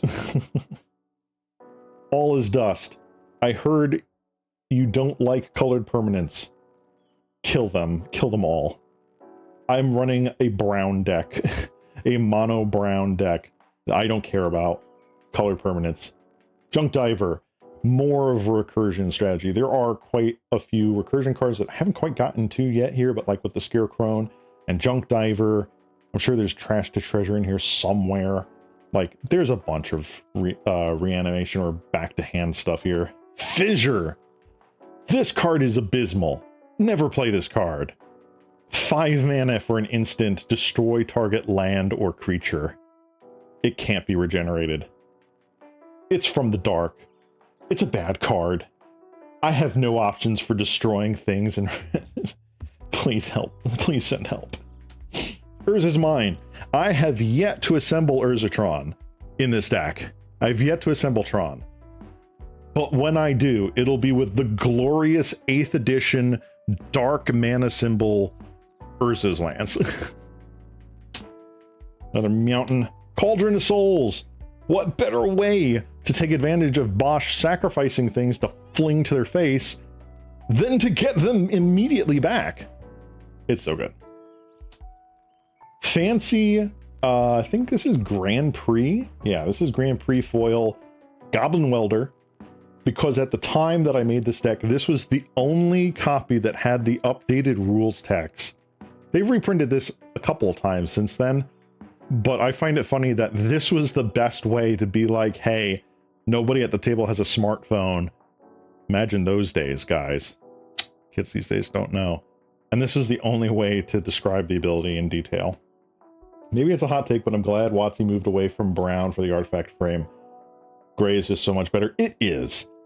The brown has its aesthetic. It really does. But the gray just feels better. I feel like it is just a nice way of being all colors are possible to play it, and like it is none colors at the same time. It just feels nice. If you're not running the B power plant, I'm going to be mad. Well, you're going to be mad. Hammer Perforos. Creatures I control have haste, and I can make Golem artifact creature tokens. Like, sure. Sad Robot. You have to have Sad Robot in a robot deck. It is law. And also the OG artwork, because, yeah, this is the best artwork right here. This right here. I think it was Criminal. The artist for the special artwork of Solemn Simulacrum in Foundations was originally made the artwork look much more like this invitational card, and WotC told him to change it so that there wasn't the person's likeness on there. Forgive me, I forget this player's particular name, but they changed it. But they did upload the original unedited artwork online, I think on Reddit or maybe their Facebook or something. Super worth it. Staff Domination. Again, the moment this came off of the ban list, I put it in the deck. I completely forgot that this combos with Metalworker. I try not to combo with this, but yeah, it's there. Gens. Oh, yes, it's Gens. Okay. Thank you. Scorched Rose. One, this card's on the reserve list. This was not expensive when I got this years and years and years ago. It is just a land that taps for 4 mana. Nothing to see here. It doesn't even have, like, you can tell when, what was it? Lotus Field? The card from, what was it, M21 or something like that? They had to put Hexproof on it, or they had to put Indestructible on it, or whatever, just to protect it, because these old cards, horrible. You get incidental land blown up, and you get time walked 5 times. It's awful. Speaking of awful, this is not awful. This is amazing, and it's for freaking Mercadian Masks, all right? Power Matrix. 4 mana for an artifact. Tap. Target creature gets +1/+1 and gains flying first strike, and trample till end of turn. 4 mana. And you can just tap to give it like half of a chroma. That's incredible. Why are you playing Lotus Guardian? No. I play more jank than Lotus Guardian, I tell you what. All right, more mountains. More mountains, more mountains. Majoring network, because what I love to do is just store up a bazillion mana and then just cast Bosch by tapping on land. It has happened. It's honestly a thrill when it does. Blasphemous Act, again, because red needs some sort of board wipe. Mountain. Mountain. Yeah. Yeah, I'm running this card. This is real. This is revised. No, it was not that expensive when I got it years and years ago. This is basically 90% of this deck's cost. So I'm playing Urza's Blueprints, but you draw the line at Lotus Garden. Hey. Anyway. Mountain. Here's another altar. So good. So I am a huge fan of the show, The Big O. And this was the first altar I got. This is from Eric Klug, 2011. This was way back in the day for him. We kept the background of Darksteel Colossus a little bit, and then just put my giant robot over it, and it looks phenomenal. This Darksteel Colossus, this Big O, is signed by Steve Bloom. Steve Bloom is the voice actor for Roger Smith. He's the voice actor for Spike Spiegel. Voice actor for, what was it, Wolverine in the anime the other year. He is in like everything. He's a very prolific voice actor. And it was a very special day when I got to meet him in person and hand him this card to sign.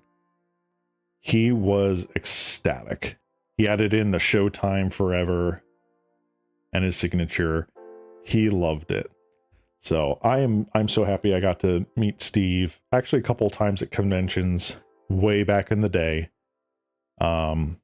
Steve, if you're out there and watching this by some happenstance, love your work. And I still think that Big O is one of the pinnacles of anime, and it wasn't given its fair share. I hope one day that there's a reboot of it, or there's some sort of like a movie, and that you and a lot of the crew come back for it. I love it. All right, moving on. We got a few mountains. We have Urza's Tower. Glorious 8th edition Urza's Tower. And now we have the last of the Big O altars. Big Duo. Don't say that to the Evangelion crowd, right? There would be an Ava altar in here. I just don't have the money to commission altars at this point in time. Back when I was in college, I had spending money because, like, I just did. I can't remember the circumstances, but I was able to get these out. But I was especially lucky because, again, all three of the bigs from Big O here, the Big Foul that I showed, the Big O, and this Big Duo, were done by Eric Klug very early in his Magic Altar career, I think. And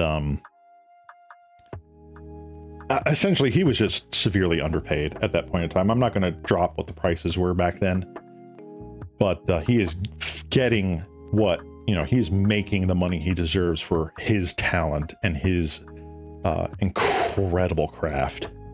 I'm very lucky that I was able to be at the right place at the right time to have some of his work in my collection. So this is still Hellkite, a wonderful utility creature for blowing up tokens and things like that.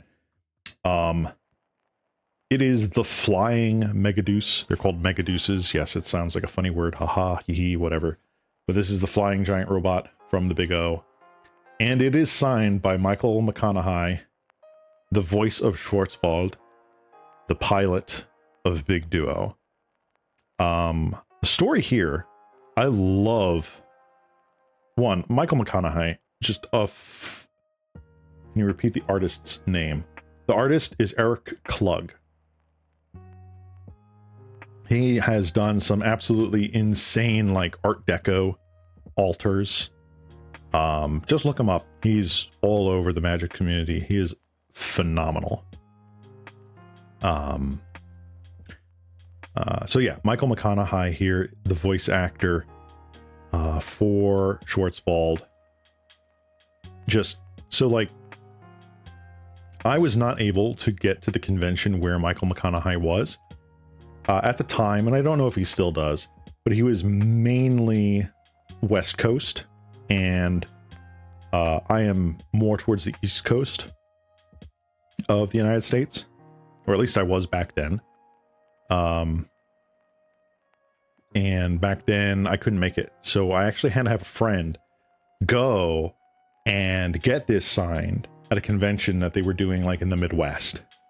And I don't know what happened, what transpired when he saw the card and signed it, but this is my Hail Mary in case somebody knows Michael McConaughey and wants to show him a fan that just absolutely loves his art, his work, and his portrayal of Schwarzwald in the Big O.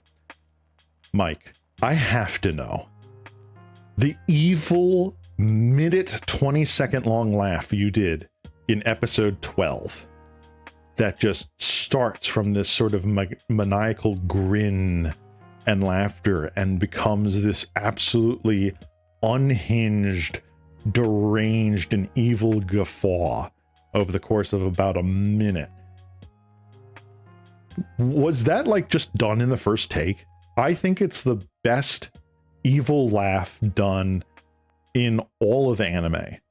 Fight me. Don't at me, but fight me.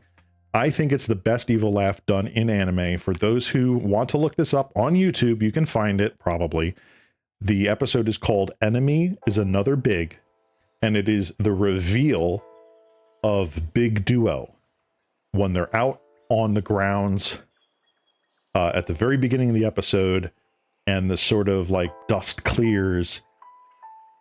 Schwarzwald gets out this massive, unhinged laugh that is better, I swear, my opinion, better than any Joker laugh that Mark Hamill has ever done.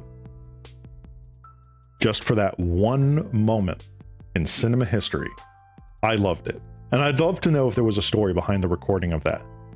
Like, if you just nailed it, or were you just, like, goofing around and being like, people better not be, like, looking in at, like, the booth and seeing this guy lose his absolute mind. I'd love to know the story of it. Anyway, that's Big Duo. Thank you, Mike, for signing that. Love you. Hope you're doing well. Unwinding clock. Unwinding clock unwinds a lot of stuff in here that needs unwinding coming up. This works great with the Urza's blueprints to draw cards. Yeah, there's a lot here that this utility is great for. It untaps a lot of the mechas, the giant robots that don't untap during your untap step. So yeah, a lot of utility. Staff of Nin. Beginning upkeep, draw card. Super important in red. You just need the constant card draw. Pinging, actually relevant. Hedron Archive. We get mana and draw cards. What's not to love? Put some respect on Mark Hamill's Joker laugh. Mark Hamill's Joker laugh is the best overall character laugh that's out there. I think there is going to be a very long time, especially since Kevin Conroy has passed, God rest him, that we find a better acting duo in that kind of role of Batman and Joker than Mark and Kevin. They are phenomenal. Absolutely phenomenal.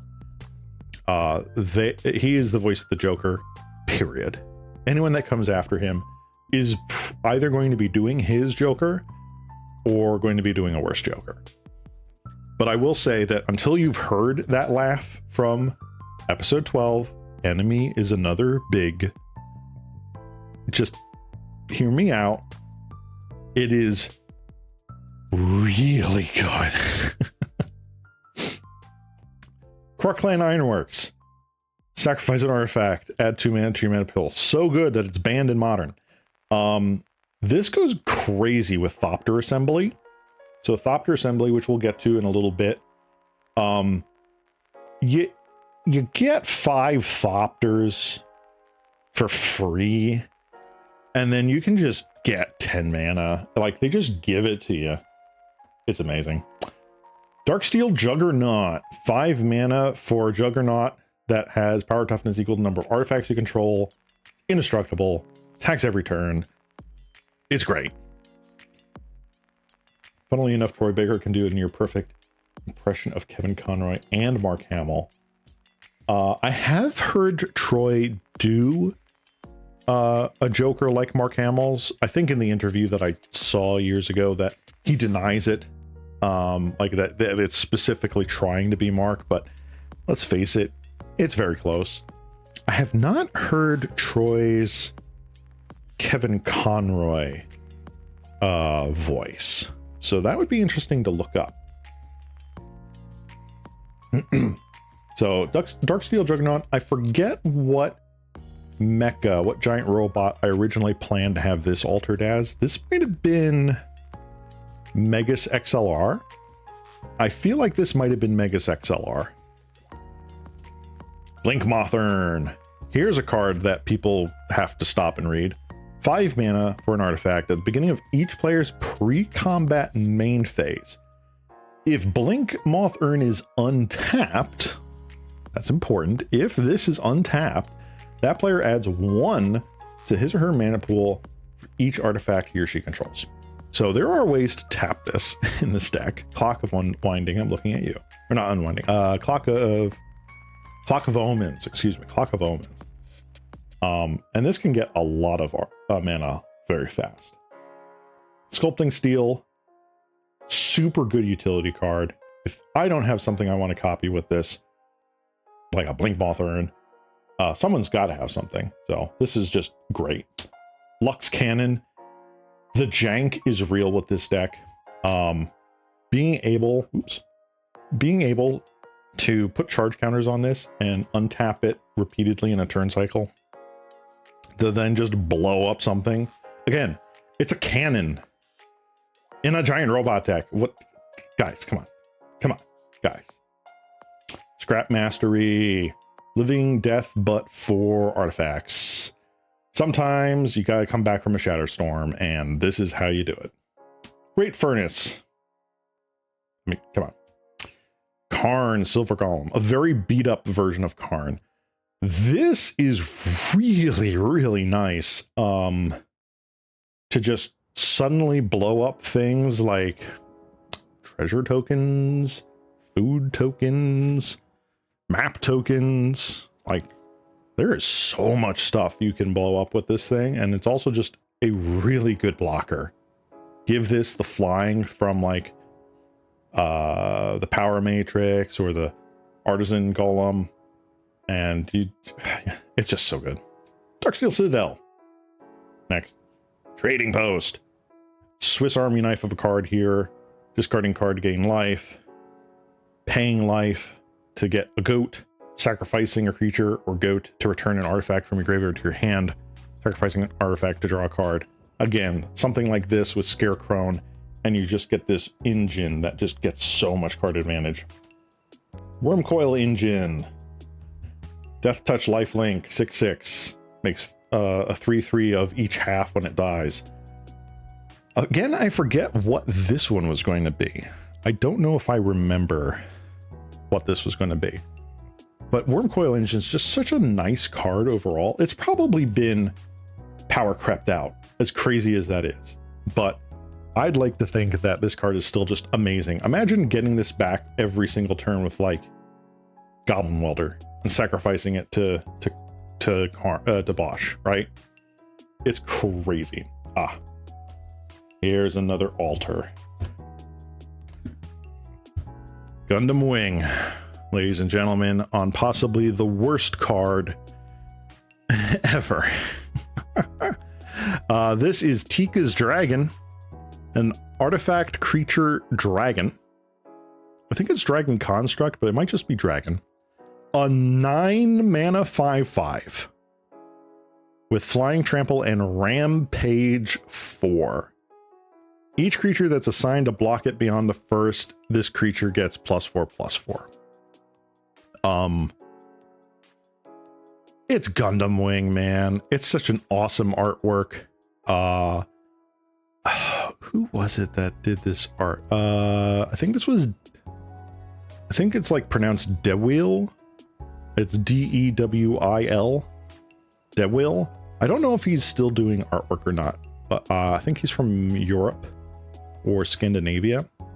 And phenomenal job. I love how sort of like soft the colors look, but it still just has that wonderful cartoon feel to it. Absolutely phenomenal on such a terrible creature.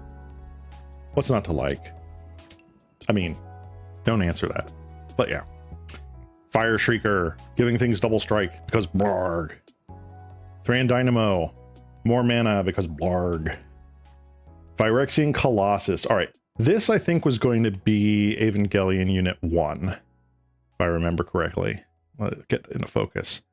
7 mana for an 8/8. Doesn't untap during my untap step. Cannot be blocked except by fewer than 3 creatures. Hey, Trollakaza Doom. Here's your granddaddy. Yeah, this was definitely going to be Eva Unit 1. I just couldn't find a good artwork.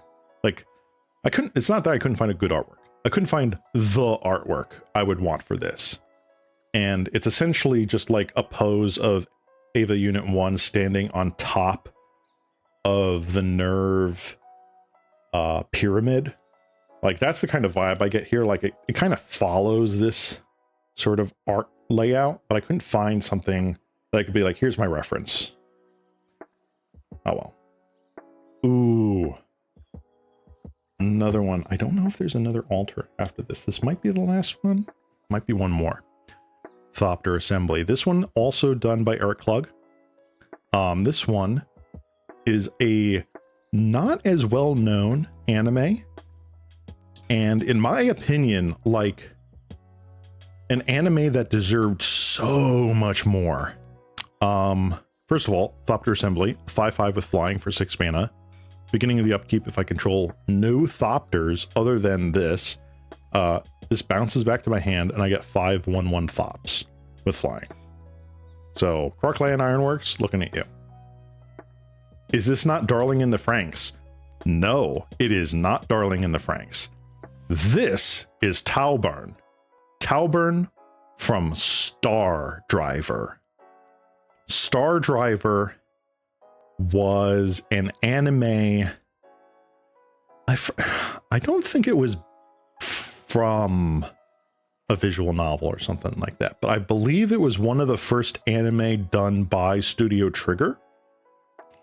After they split from Gainax, like the team that ended up founding Studio Trigger originally worked for Gainax on Gurren Lagann, and then they went to this. I think that's what it was. I could be completely wrong here. All right, guys, I'm sorry. I am delirious, and it is like going on 9 o'clock in the evening. But this is called a Psy Body. It is a giant robot. The pilot is like in this sort of like little kerchief in the middle here, or like in this little orb that is its like pilot thing. And it is the most camp giant robot anime of all time. And it is deliciously good to watch. The soundtrack to this anime has an absolute banger of a battle theme for like the first, I want to say, third of the series. It was a short show. I think it was only like It's either only 12 or like maybe like 16 episodes, something like that. But Star Driver, look it up. Really, really fun. It's a lot of it is just go with it, take your suspension of disbelief and just run with it. Look up the song Monochrome from Star Driver.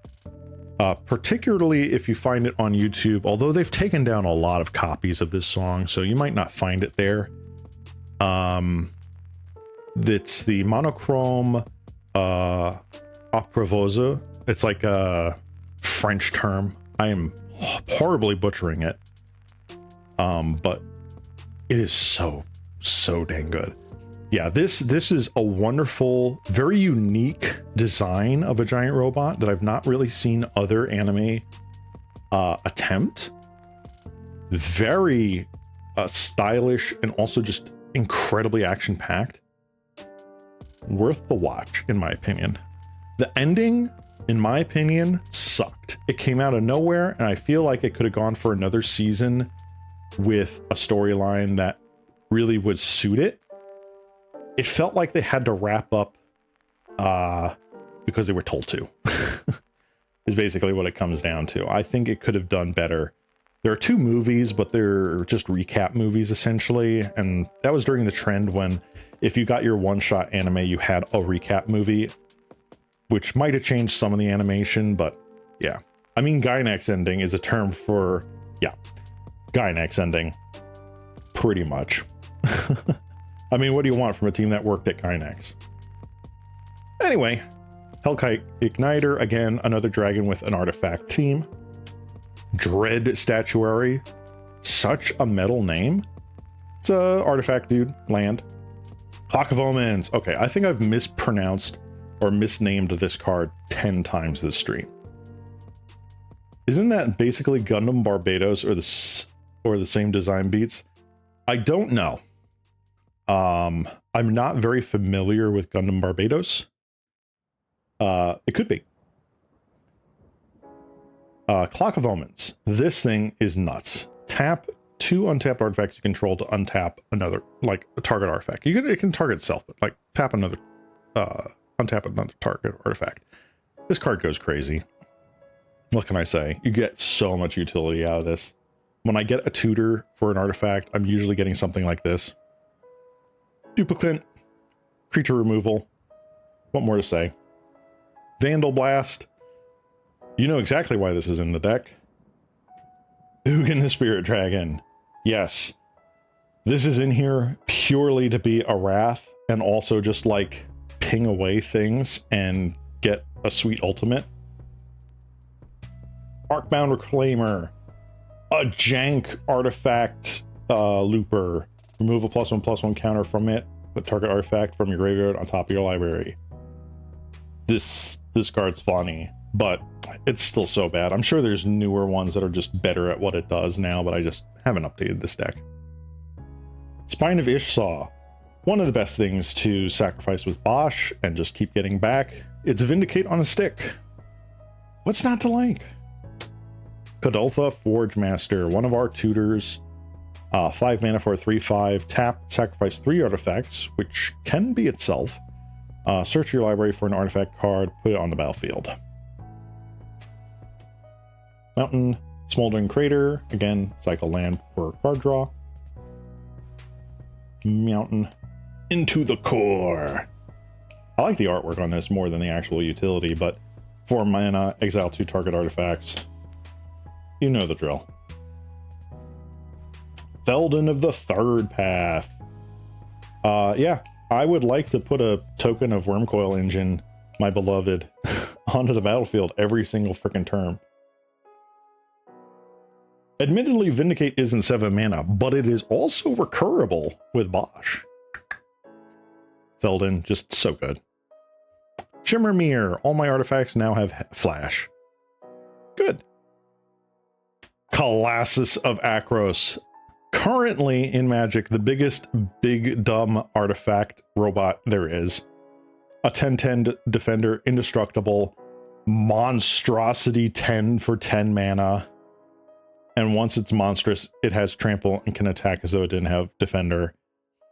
This, I believe, was going to be Big Venus, which is the last of the bigs from the Big O. We already had Big O, Big Duo, Big Fow. This would have been the last one. Again, just ran out of money and like artwork that I wanted to use for this, so it's still in the pile. Temple of the False God. Terrible, terrible lamb, but flavor-wise, it's a hit. Mirror Retriever. Doing the rounds in Paupertron. Again, more artifact recursion.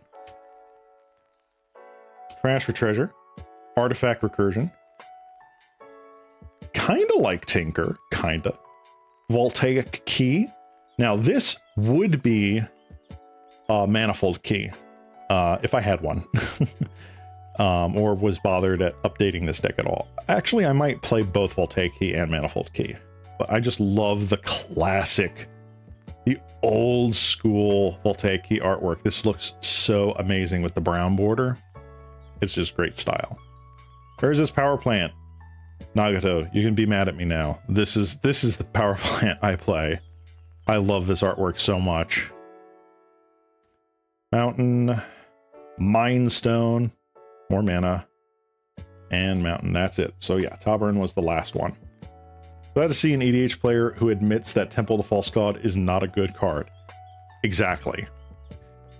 I will always have a hand where I go Mountain, Mountain, Temple of the False God, and then not play a single thing for the next 4 turns. It always happens. But yeah, that's my Bosch Iron Golem deck. It is Iron Giant and Giant Robot themed up the wazoo. It's just a stupid, silly, fun time. That's why I say it's like category 1.5. It does have that infinite combo with Staff of Domination and Metalworker. But again, I'm not playing for that combo. And when it does come up, I kind of just say, well, I'm not going to use it. Which is, I guess, bad. Just as bad as just saying, all right, here's the win button. But also just like, I'd rather just win by beating in with my dudes. So, I don't know. Well, I'm not going to be streaming for too much longer here. I think I'm going to wrap up here. Let's see. How do you feel about Temporal Aperture in this deck? Pay 5 mana, cast the top card of your deck for free. Yeah, Manifold Key is just strictly better, Serby. You're correct. It probably goes in this deck, quite honestly. The deck so here is the big reveal, the big secret to this deck. Originally, this deck had a very stupid but creative restriction placed upon it. Now, what is that restriction, you might ask? It was a fan fiction. I had to write a fan fiction, well, not really fanfic, but like a story. I had to write a story that utilized every card name in it somehow.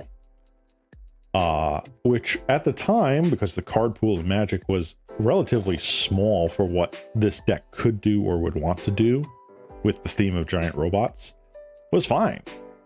That became very untenable very quickly. So a lot of cards are in there because their name sounds cool, like Fissure, but their actual utility is bad.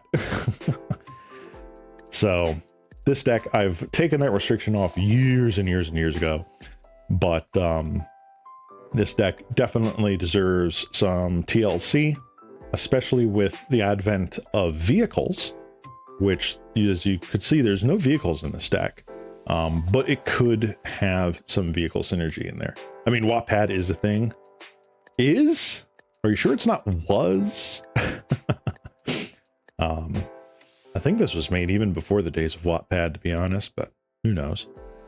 But yeah, as cringe as that sounds, it was a creative outlet.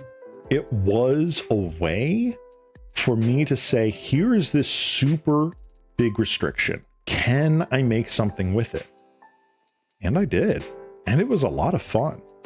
the upkeep on it, the actual revising the thing when newer cards were printed, like the Akros or the thing from Magic Origins, just it was like, no, well, I want to play the deck more than I want to fiddle around with a story.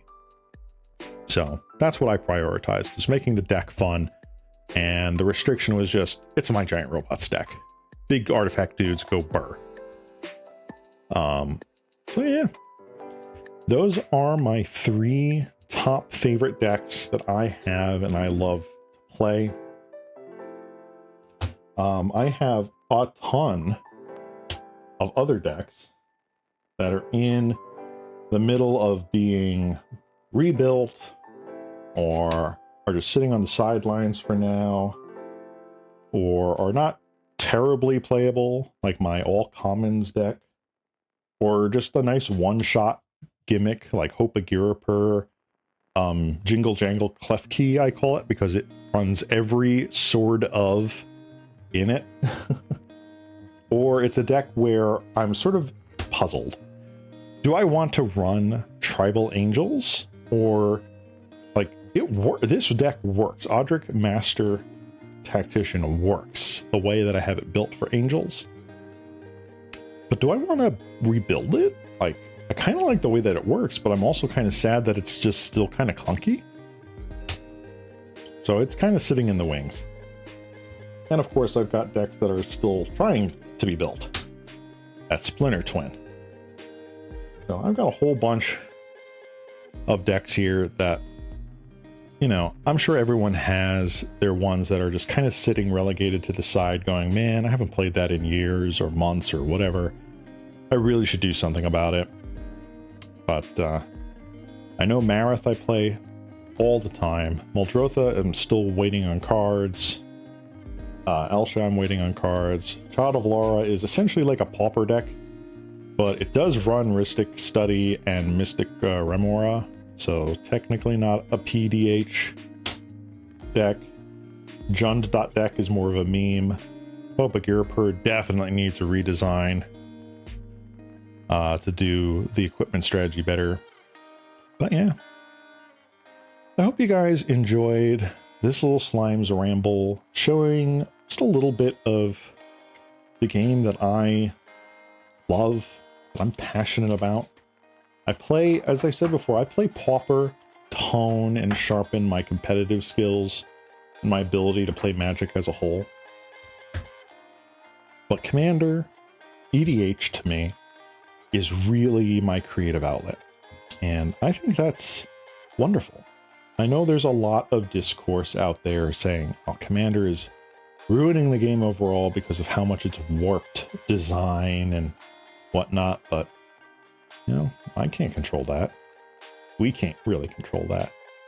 So I play the way I want to play, with what I can grab, what I want to play. That's all there is to it.